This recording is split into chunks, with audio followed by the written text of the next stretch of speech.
A cathedral that once thundered with hymns for 1,000 years now echoes with the silence of empty pews.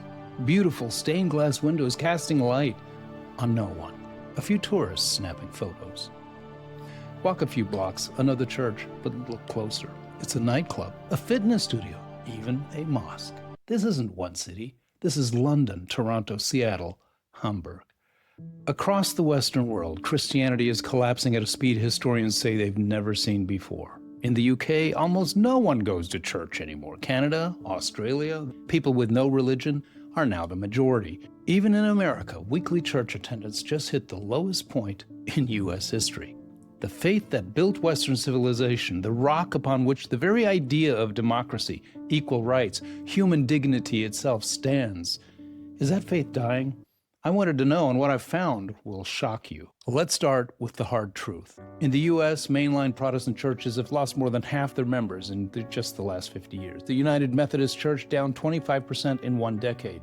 The Presbyterian Church cut in half since the 1980s. In the UK, it's even worse. Only about 1% of the English population attends Church of England services on an average Sunday. Across America, there's a net loss of 1,500 Protestant churches every year.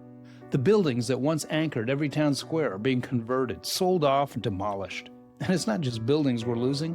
The historian Tom Holland puts it bluntly. He says, "Our belief in equality, human rights, compassion, these don't come from the Enlightenment, they come from the gospel." When the faith dies, the moral framework it built starts crumbling with it. If you want to know why the world has gone crazy, we're living on borrowed moral capital, and the account is running dry. So yeah, Christianity is in absolute freefall. But hold on. Because while churches are emptying in London and Los Angeles, something absolutely wild is happening everywhere else. In 1900, Africa had fewer than 10 million Christians. Today, it's over 700 million. By 2050, that number could hit 1.3 billion Christians. That's more Christians in Africa than all of Europe and North America combined. In Asia, there are more than 415 million Christians. In China, the real numbers are a secret, but officially about 2% of adults, roughly 30 million people, are recorded as Christian.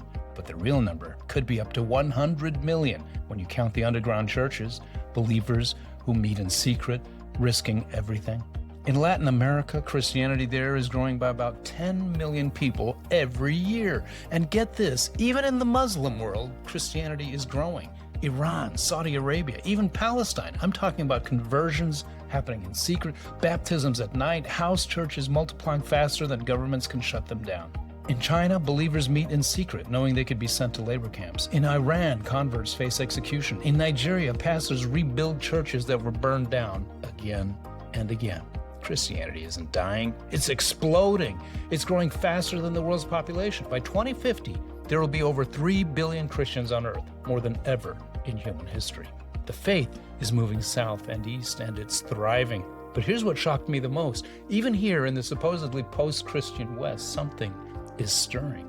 In the UK, churches are reporting a sudden surge of real growth. In France, adult baptism surged almost by 50% just in the past year. In the US, surveys show a wave of young men, Gen Z men, returning to faith, not because of slick marketing or celebrity pastors, but because they're hungry for meaning in a world that offers them nothing but existential dread. In Australia and Canada, immigrant churches are packed. Africa alone saw nearly 50 million new Christians in just 1 year. And many of those African believers are bringing the gospel back to the West, planting churches in the very cities that once sent missionaries to them. Even in Scandinavia, one of the most secular regions on earth, young people are calling Jesus the #1 influencer. The script is flipping. So here's what I realized. I used to think the church was somehow dying, but I was wrong. It's not dying, it's being pruned. And pruning isn't death, it's preparation for new growth. The dead branches fall away, and what remains is stronger, more alive, and will produce fruit. Some threefold, some fivefold, and some beyond counting. The gospel that changed the world 2,000 years ago is still changing it today. The tomb is still empty. So here's my challenge to you. If you think Christianity is irrelevant, I want you to consider this. Why is the fastest growing movement on earth today a faith founded by a crucified itinerant rabbi 2,000 years ago preaching love your enemies in some dreary backwater of the Roman Empire? People are willing to die for it. They're crossing deserts, risking prison, leaving everything behind, not for a better life, but for the only life. This isn't faith in decline. This is faith worth dying for, and most certainly worth living for. Drop a comment if this changed how you see things. Hit subscribe, and see you next time.